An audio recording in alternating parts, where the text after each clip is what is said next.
Evangelho de Mateus, capítulo 8, lemos versos 5 ao verso 13. Mateus,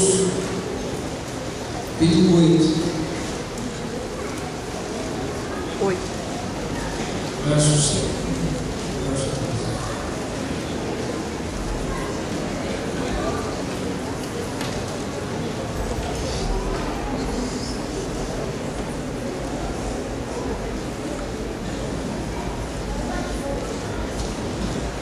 Seus olhos aos lábios.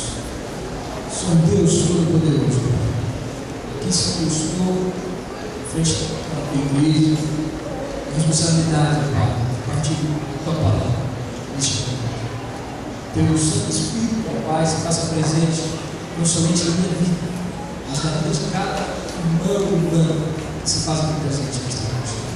Queremos ouvir a tua voz, Pai. Em nome de Jesus te pedimos.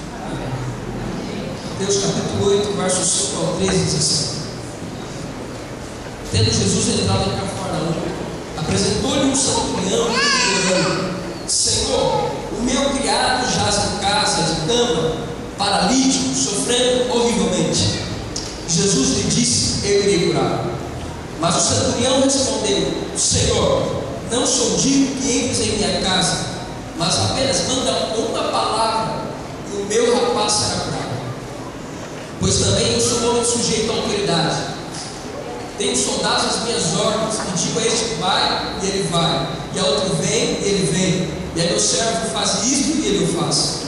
Ouvindo isto, admirou-se Jesus e disse aos que o seguiam: Em verdade vos afirmo, que nem mesmo em Israel achei fé como esta. Digo-vos que muitos virão do Oriente e do Ocidente, e tomarão lugares à mesa com Abraão, Isaque e Jacó no reino dos céus. Ao passo que os filhos do reino serão lançados para fora nas trevas. Ali haverá choro e ranger de dentes. Então disse Jesus ao centurião: Vai-te, seja conforme a tua fé. Naquela mesma hora, o servo foi curado. Amém. Nessa manhã, eu escolhi para nós estudarmos sobre o centurião. Depois de Jesus ter falado o sermão da montanha, onde ele gasta do capítulo 5 ao capítulo 7 de Mateus, e depois de agora ter curado o leproso, Jesus se depara com uma cena. E a cena que nós devemos estudar esta manhã é a cena do centurião. Nesta manhã eu quero responder apenas 3 perguntas para vocês. A primeira pergunta é: quem era o centurião? Como que ele era a sua vida? O seu caráter? Essa é a primeira pergunta que eu quero responder para vocês. A segunda pergunta é: como aquele centurião via Jesus? Ao olhar Jesus, o que ele pensava? O que estava em sua mente, em seu coração, ao ele se aproximar de Jesus? E a terceira pergunta é: como Jesus passou a ver aquele centurião? Em Mateus capítulo 8, deixe sua Bíblia aberta, verso 5, o texto diz assim: Tendo Jesus entrado aonde? Em Cafarnaum. Se você estudar um pouquinho mais sobre os evangelhos, você vai ver que existem 35 milagres relatados em todos os evangelhos. Mas apenas 10 milagres, e olha, não é tão pouco, 10 milagres estão relatados aonde? Em Cafarnaum. Jesus conhecia muito bem aquela região. Aquela região era a região do norte, os nordestinos ali. Era a região do norte, e Jesus gostava de trabalhar com aquele tipo de gente. Mas aquele momento não foi um momento qualquer, porque a Bíblia diz que um centurião se aproxima de Jesus. Essa cena, irmãos, não é uma cena qualquer, porque ser centurião naquela época não é algo simples. A palavra centurião, no seu original, significa aquele que cuida de 100, provavelmente 100 homens. O centurião cuidava de 50 pessoas a 100 pessoas. Mas mais do que isso, ele era oficial do exército romano. Mas aquele homem teve uma atitude totalmente estranha naquele dia. O centurião era como se fosse hoje um general do exército romano, como se fosse um capitão muito influente, onde as pessoas, ao olharem a vida daquele rapaz, daquele homem, temiam, porque afinal ele era capitão do exército romano. Ele teria autoridade, ele tem poder, ele exerce influência nas pessoas. Ele é um homem que pode matar com a autoridade de Roma. Então todas aquelas pessoas que olhavam para o centurião respeitavam. Mas aquele homem teve uma atitude muito estranha comparado aos outros centuriões e aos outros soldados do exército romano. Aquele homem foi à procura de quem? Foi à procura de Jesus. Mas o verso é enfático, porque ele não usa qualquer palavra, ele usa uma palavra totalmente própria para esse verso. Lá no verso 5 diz assim: tendo Jesus entrado em Cafarnaum, apresentou-lhe um centurião, aquele que cuida de 100, o capitão do exército romano, e a próxima palavra é qual? Implorando. Talvez para o nosso português é complicado entender um pouco isso, mas no seu original a palavra significa pedir com insistência.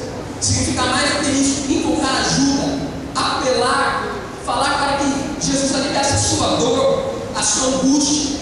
Até mesmo algumas traduções colocam por mendigar. Aquele homem, ele foi à procura de quem? De Jesus. Irmãos, como é importante estudar a Bíblia desse homem. Aquele homem, ele tinha um problema que não era dele, nós já vamos falar sobre isso. Mas ele procura a pessoa certa. Talvez aquele homem tivesse gastado muito dinheiro com aquele seu servo que estava doente. Mas o mais importante dessa lição é que ele procura a Jesus. Mas ele não procura de qualquer forma, ele procura implorando a Jesus. Assistir isso, ver isso, é simples aqui hoje, aqui no século XXI. Mas volte a 2000 anos atrás. Volte a 2000 anos atrás comigo. Imagine um centurião com sua roupa. Um homem que podia mandar e desmandar em qualquer um. Um homem que tinha autoridade a 100 soldados romanos e que poderia matar Jesus com a sua autoridade. Mas ele vai implorando a Jesus. Irmãos, que lição magnífica. Porque a melhor lição que nós aprendemos é que quando vamos a Jesus, nós precisamos ir a Jesus com súplica, com oração, implorar a Jesus. Sabe, irmãos, eu não sei se você tem entendido o valor que a sua oração tem. Talvez oramos todos os dias, na verdade, oramos de manhã, oramos no almoço, oramos à noite. Essa é a oração, vamos dizer assim, fundamental, porque acho que todo mundo faz. A oração de manhã, no almoço e no final do dia. Mas eu não sei se você tem entendido o poder que a sua oração tem. William Carey, ele tem uma frase muito importante. Ele diz assim: precisamos orar como se tudo dependesse de nós. Mas acreditar no poder da oração, como se tudo dependesse de quem? De Deus. Não basta apenas o cristão orar. Os cristãos geralmente oram todos os dias, mas não possuem um relacionamento com Deus, não possuem um momento de intimidade com Deus. Mas o interessante daquele homem é que ele vai a Jesus, e mais do que isso, ele implora a Jesus. Eu te pergunto: você tem implorado a Jesus? Será que no momento da sua oração você tem dedicado tempo a Jesus? Você tem a Jesus com o coração de súplica? Você tem sido um homem conhecido por oração? Eu vou mais perto disso. Todo mundo conhece pessoas que oram, e daí que não tem problema, as pessoas vão pedir o quê? Oração. Não é verdade? Se eu tenho um problema, eu conheço qual o Carlos está aqui, e o Carlos é um homem de oração, então eu vou pedir para que ele ore por mim. Só que, irmãos, você tem que ser um Deus. Você tem que ser buscado pelas pessoas. Não você tem que buscar as pessoas para orar por você. Eu não estou dizendo que a oração precisa orar errado. Eu estou dizendo que você precisa orar. É isso que eu estou dizendo? Quanto tempo você tem passado com Deus em oração? 5 minutos? 10? 15? Olha, se eu passar de 20 minutos aqui, são poucos. Irmãos, eu preciso me abrir com Deus. Mas aquele homem me ensina uma lição, e a lição é de oração. Eu vou contar uma história. Põe a primeira foto para mim. Vamos ver isso. Enquanto aparece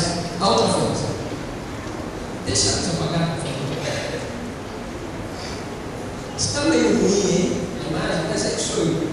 Não tinha cabelo meio desconvertido, sabe? Meio pé e tal. Era bem assim. Em 2011, eu fui comportar em Santa Catarina. E nessa comportagem, eu aprendi uma lição com Deus muito simples, mas importante, que eu levo na minha vida até hoje. Comportei em Santa Catarina, período de um ano, e ali na Santa Catarina, teve uma semana que eu não queria mais pedir dinheiro para o meu pai. Afinal, quando você vai comportar, você não só vai salvar pessoas, mas também você vai precisar levantar alguns recursos. E se eu ficar pedindo dinheiro para o meu pai, eu não estou levantando recursos, eu estou dando juízo, certo? Sim ou não? Sim. Sim. E naquela semana, eu falei assim, eu não vou pedir dinheiro para ninguém, porque para você entender, em Santa Catarina trabalha a seguinte: você mente para a pessoa, mas você só recebe depois de um mês. Então você precisa o quê? Se manter, concorda? Vem cá, já está você se manter. E eu falei, não vou mais pedir dinheiro do meu pai, chega de dinheiro do meu pai. Meu pai é bonzinho, né? Você começa a dar. Mas eu vou pedir dinheiro do meu pai. Então, como todas as manhãs, eu fiz o quê? O que nós estamos falando? Oração. Mente que sou eu. Vai lá. Presta atenção. E a oração. E aí eu fiz uma oração. Eu falei, Senhor, eu quero que hoje o Senhor me abençoe. Porque eu não tenho mais dinheiro para passar a semana. E eu preciso de dinheiro para comer, eu preciso de dinheiro para ter transporte, eu preciso de dinheiro, eu preciso de dinheiro. Essa é a realidade, eu preciso de dinheiro. E eu pedi para Deus, para me abençoar. Só que Santa Catarina, no período de frio, faz muito frio. Mas quem conhece Santa Catarina? No período de calor, faz o quê? Muito calor. E naquele dia, no dia de calor, estava quente, Deus. Aquela bolsa assim, estava cansado já, era tarde. E eu abro uma casa assim, eu me adoro. Alguns conhecem aqui, então eu vou falar o Felipe. Eu estava lá, o Felipe, meu amigo, e eu avistei uma casa. E aquela casa tinha um monte de cachorros. E, ó, nem carteiro, nem condutor gosta de cachorro. E cachorro é uma bênção, é tio. Na verdade, quando faz barulho, misericórdia. E aí acontece. E aí eu falei, não vou bater nessa casa. Afinal, a mulher nem vai querer me atender. E olha o tanto de cachorros que ela tem. Mas também eu tinha um ano de oração do meu lado, sabia? Eu não sei se ele era muito, mas naquele dia ele foi usado por Deus. O que acontece? Ele falou, Lucas, vai lá. Eu falei assim, não vou. Ele falou assim, Lucas, vai lá. Eu falei, não vou. Porque olha o tanto de cachorros, eu não vendi nada o dia inteiro, eu vou ficar perdendo tempo. E ele, mas vai lá, continua.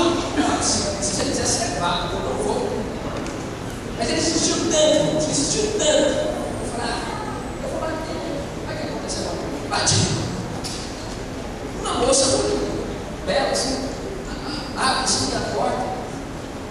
E ela, eu me apresentei, né? Você já comprou, você conhece. Você participou de serviço lá de saúde, tá? O que você fala? Se apresentei. E ela falou assim, você vai para um dia que eu vou guardar meus cachorros. Eu falei, o quê? Toda vez que eu peço para alguém guardar, ninguém consegue, nem atende. Dá um grito lá dentro, assim, nem vem, ela só pode deixar que eu vou guardar os cachorros. Eu falei, está acontecendo alguma coisa. E ela botou os cachorros, me atendeu. Então eu falei com ela lá, questão de ter condição com ela. E depois disso, eu apresentei os livros para ela. Você aqui, não sei se você já falou primeiro, pessoal, mas aceitar de primeira não é tão simples assim, né? Tá, estou aqui, tá, quer comprar, dá assim. Mas dificilmente a pessoa fala assim, não, quero, pode falar que eu vou. Tá tudo certo. Não é assim que acontece. Você tem aquele choro, né? Isso aqui tanto faz parte do quem vende, que compra. Tem aquele momento de negociação. E aí ela falou assim, tá bom, vou comprar. Eu falei, tá bom, então eu vou fazer o pedido, né? Porque conforme lá no trabalho de Santa Catarina, é só depois de um mês que você recebe. Só que ela não, vou pagar a vista. Eu falei, tá bom, tô feliz, né? O 10, tá bom, tranquilo, vamos chegar. E aí depois disso, o condutor deu uma revista para buscar os seus transportes, né? Eu falei, ó, ela já comprou, eu não vou oferecer esse negócio aqui, né? Ela não foi tão bondosa comigo. Mas eu falei, tudo bem, eu falo dinheiro, aí disse, ela compra. Beleza, fui lá, tá, ó, aqui tá a revista e tal, de saúde. Eu falei assim, é para que essa revista? Ó, me ajudar, tá, puxando as despesas e tal. Eu falei assim, ó, quanto que é a revista? Ela custa R$10. Tá bom. pronto, amigo, te ajudar. É beleza, já fiquei feliz, né? Para quem não tinha nada para passar a semana, já tinha 160 reais, tá bom? Tava bem, tava bem. Aí ela me sai da casa dela, ela foi pegar as coisas lá para pagar. Ela me sai com o valor do livro. Só que o valor da revista era 10 reais. Ela me deu 50. Vamos, de uma vez, eu fiquei feliz demais. Sabe por quê? Porque talvez para vocês isso seja uma história comum, uma história qualquer. Mas para mim, que estava precisando de naquela semana, foi muito importante. Mas a gente me ensinou uma lição muito importante.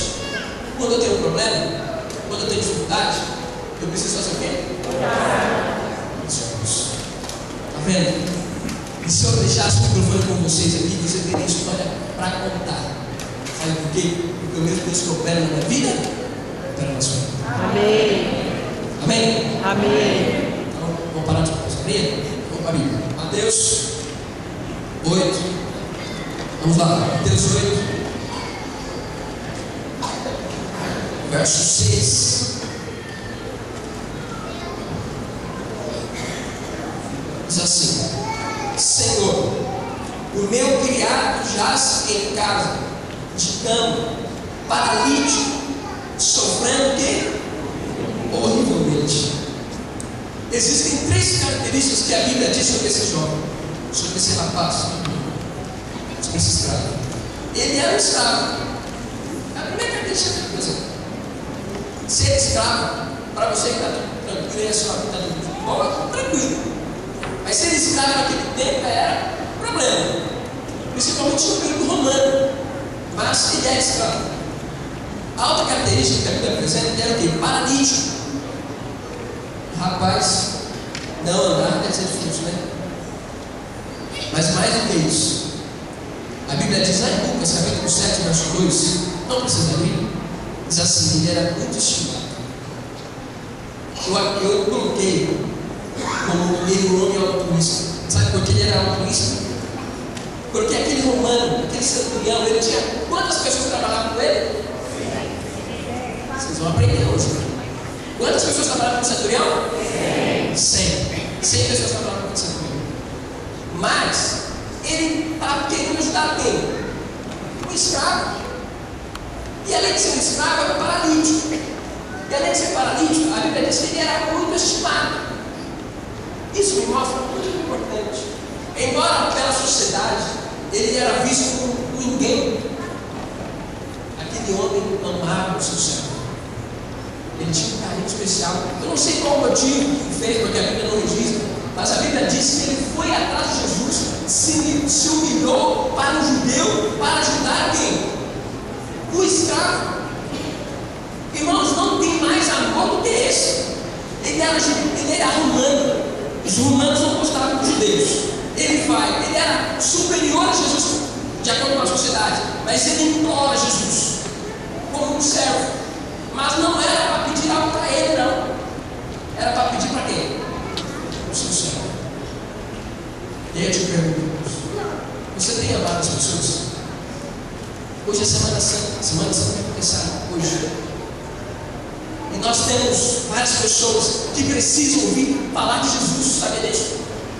Mas, pastor, as pessoas já conhecem Jesus, concordo? Mas as pessoas vivem com Jesus? Irmãos, eu escutei esses sermões, preparei. Eu nunca cantei por Jesus. Eu nunca cantei porque Ele é, pelo que Ele faz, pelo seu amor por nós. Sabe, irmãos, não tem maior valor do que isso. Pensar que além de Deus responder às nossas orações, Deus é um Deus de amor e que precisa ser reconhecido. Aquele homem não implora por si só, para si. Ele implora para ajudar alguém. Sabe, isso é algo muito importante, irmãos. Ajude as pessoas, convide as pessoas nessa Semana Santa. Anuncie às pessoas a importância deste Evangelho. Sabe, irmãos, nós temos uma igreja de quantos membros? 500, 600 membros? Será que é impossível vir 15 visitantes por dia aqui nessa igreja? Será que é impossível trazer pessoas que nunca ouviram falar de Jesus a esta igreja, essa semana? gente que precisa aprender um pouco mais com o Senhor. Continue lendo verso 7. Diz assim: Jesus lhe disse: eu irei curá-lo. Mas o centurião respondeu: Senhor, não sou digno que entres em minha casa, mas apenas que com uma palavra, apenas manda com uma palavra que o rapaz será curado.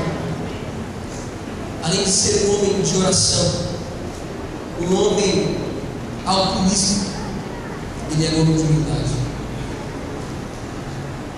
Alguns comentaristas eu achei muito interessante. Se você lembrar essa semana, deixa tudo aberto. Diz assim: olha, Jesus disse: eu irei curá-lo. Alguns argumentam que essa não seria a melhor tradução. A melhor tradução seria assim: ó, eu irei curá-lo. É uma pergunta, não é uma afirmação. Eu irei curá-lo. Mas sabe qual? Por que Jesus faz essa pergunta? Porque ele responde. Para que haja uma resposta, tem que haver o quê? Uma pergunta. Então a melhor tradução não é uma afirmação, é uma pergunta. Jesus pergunta assim: ó, eu irei curá-lo. Sabe por que Jesus fala assim? Porque Jesus era um judeu, ele era romano, e ele fala assim: ó, eu, como é um judeu, irei curá-lo. Aí ele diz assim: Senhor, eu não sou digno que entres em minha casa. Eu não sou digno que você fale comigo, que você entre em minha casa, que você tenha um relacionamento mais íntimo. Eu não sou digno disso. Mas eu creio que com uma palavra que o Senhor mandar, humildade. A irmã mais tem um comentário, nesse comentário você tem que decorar, adotar na sua vida. Se você nunca ouviu falar, você precisa conhecer. Diz assim: não vê o marcante contraste entre Cristo e nós significa não nos conhecemos a nós mesmos. Se você olhar para Cristo e falar assim: tá bom, tudo bem, ele é uma pessoa qualquer, vamos lá. Você não conhece nem você. É isso que ela quer dizer. Sabe por quê? Porque existe um contraste entre Jesus e eu. E agora eu vou contar um testemunho interessante. Põe a foto para mim. O próximo. Aí está. Essa foto é uma foto bem legal, bem interessante. Fala sobre uma prova que eu fiz no seminário. Irmãos, todo engenheiro, quando ele se forma, ele quer ser um bom engenheiro, certo? E ele quer construir. Pode ser casa, prédio, ele quer construir. E ele tem que ser bom em quê? O engenheiro. Cálculos. O engenheiro que não é matemática, não conhece nada, certo? Beleza. O médico quer ser cirurgião. Ele precisa conhecer do quê? Os irmãos estão pregando. O que ele precisa conhecer, irmãos? Nosso corpo, certo? Nosso corpo. Precisa conhecer isso. Bom, mas todo pastor, ele quer ser o quê? Quer fazer bem o quê? Me diga. Está fácil. Aí, essa semana eu continuo comigo. Isso aí, parabéns, senhor. Deixa eu ver isso. Todo pastor quer pregar bem. Eu não sei se é pregar bem e tal, mas todo pastor sonha em pregar. Isso é um fato. O pastor que não prega bem, ele fica triste. Porque o pastor sonha em pregar bem. E todo pastor tem provas de faculdade, chamada homilética. Aprenda a palavra homilética. A arte de pregar e preparar sermões. E aí está eu um dia lá, na casa preocupada, não era casa preocupada. Estou lá aflito. Irmãos, você já passou nervoso no momento da sua vida? Esse momento eu nunca mais vou esquecer. Se você pensa que pregar para uma igreja que é fácil, vai pregar para teu lugar. Chato, rabugento. E além de tudo, um professor que está há 20 anos lá no seminário, já ouviu falar em Cansarai, Fernando Iglesias. Fácil, hein? Fácil, né? Imagina. Eu cheguei assim, ouviu falar em Cansarai, Fernando Iglesias. Fácil, hein? Cheguei, fui pregar. Esperou uma data lá. Aí marcaram a data. E esse dia, irmãos, foi mais marcante que a volta de Jesus. Porque mais aquela ansiedade. Eu olhando para aquela data, estou lascado, vou ter que preparar o sermão. E fiz o sermão, gastei tempo. Nunca gastei tanto tempo para fazer um sermão. Só que aí, vou treinar, né? O que você quer ver que fez, tem que fazer o quê? Treinar. E eu comecei a treinar com os meus amigos. Meus amigos eram ouvintes e eu era o pastor lá, pregar. Tá? Tem 5 minutos para pregar. Eu já tinha até passado o tempo. Mas tem 5 minutos para pregar. E eu lá estava toda aflito, preocupado. Um dia antes da minha apresentação, eu estava uma Bíblia. Aí fui jantar, 6 horas da tarde, lá, tal, jantar no colégio. Cheguei no colégio, tem umas vitaminas legais, sabe? Eu gosto de vitamina. E fui tomar, tomei. Mas aí tudo certo. Só que eu fui treinar à noite, porque no outro dia eu tinha que apresentar. E fui treinando. Deu 10 horas da noite, foi antes de dormir. Aí deitei e fui tentar dormir. Mas eu fui aprender deitado, não consegui. Aí deitei e fiquei preocupado, pensando, não sei. Já sonhou com o professor na sua vida? Eu já sonhei com vários. Eu cheguei lá, estava preocupado, aflito, o coração doendo assim. Beleza, 2 horas da manhã eu levanto, passo mal. Mas veio do bem, não tinha comido. Passei mal no dia, fui pro banheiro, voltei. Não foi legal, sabe? Não foi legal. De manhã, eu pensei, não vou ficar apresentado. Eu dormi a noite inteira, estou mal. Então parece que eu descobri e passo mal hoje. E aí, eu falei assim, não vou. O senhor sempre vai contratar, ele vai contratar para mim. Só que eu tenho 3 amigos no quarto. Eu estou saudando, né? Imagina a alegria de ver. Só livro, tá? Eu, mais 3 amigos, e todos nós treinávamos e queríamos apresentar um bom sermão. Só que tinha um amigo meu chamado Lucas, foi Xarai. E ele, todo mundo estava treinando, ele nem aí, sabe? E aí eu cheguei e falei assim, olha, você não vai bem. Imagina que falou isso. Ninguém. Todo mundo estava pensando, sabe? Ele não treina e tal. Nós julgávamos, ele não falava bem. Né? Então todo mundo pensava assim, eu vou tirar boas notas, mas ele não vai. Beleza. Nós apresentamos o sermão. Um tirou 7, outro tirou 8, outro tirou 9. Todo mundo tinha essa notinha aí. Quando a gente chegou e apresentou o sermão, imagina o professor olhando assim comigo, assim, ele olhou para a cara do Lucas e disse, olha, Lucas, você tirou 10. Aí eu fiquei bravo. Poxa, camarada tira 10 e eu estou lá com a minha nota. Não vou falar minha nota, tá? Mas tirou 10, tá? Imagina, se você quiser descobrir a nota, vem na semana que eu vou falar. E tá, tirou 10. Todo mundo assim, poxa, né? Todo mundo estava desacreditando nele. Todo mundo pensava que ele ia tirar 10. O único que tirou 10. Mas eu aprendi uma lição disso. Sabe o que eu aprendi? Humildade. As pessoas julgam muito a aparência. Como eu julguei do amigo. Hoje é brincadeira, né? E chacota, porque eu sou zoado, né? Mas a grande verdade é o quê? Que nós precisamos ser amigos. E aquele homem foi humilde. A mesma expressão que ele diz em Mateus, diz, não sou digno. É a que João Batista usou. Ele tinha a humildade de reconhecer quem era Jesus. E por último, aquele homem de fé. Lá no verso 10 diz assim, ouvindo isso, admirou-se Jesus e disse aos que o seguiam, em verdade vos afirmo que nem mesmo em Israel achei fé como esta. Sabe, irmãos, toda vez que a palavra aparece em verdade, Jesus quer enfatizar. Jesus não enfatiza a fé dos judeus. Jesus não enfatiza a fé dos irmãos, daqueles que participavam da aliança de Abraão, Isaac e Jacó. Jesus enfatiza a fé de um romano, de um centurião. E é por isso, irmãos, que essa história nos ensina bastante coisas. Aquele centurião vê Jesus como aquele que podia resolver os problemas. Aquele homem via Jesus como aquele que tem poder em sua palavra. Aquele homem via Jesus como aquele que possui autoridade. Olha, eu tenho autoridade para mandar os meus soldados, mas você que representa o reino dos céus também tem autoridade. E E é por isso que você pode falar: aí, Senhor, porque o meu servo vai ser curado em casa. Talvez você precise ouvir a palavra de Deus na sua família. Talvez você esteja precisando ouvir a palavra de Deus na sua faculdade. Talvez você precise ouvir a palavra de Deus lá no seu emprego, no seu serviço. Eu não sei o que você precisa ouvir a palavra de Deus, mas eu sei de uma coisa: a palavra de Deus tem poder. Amém. A palavra de Deus tem poder.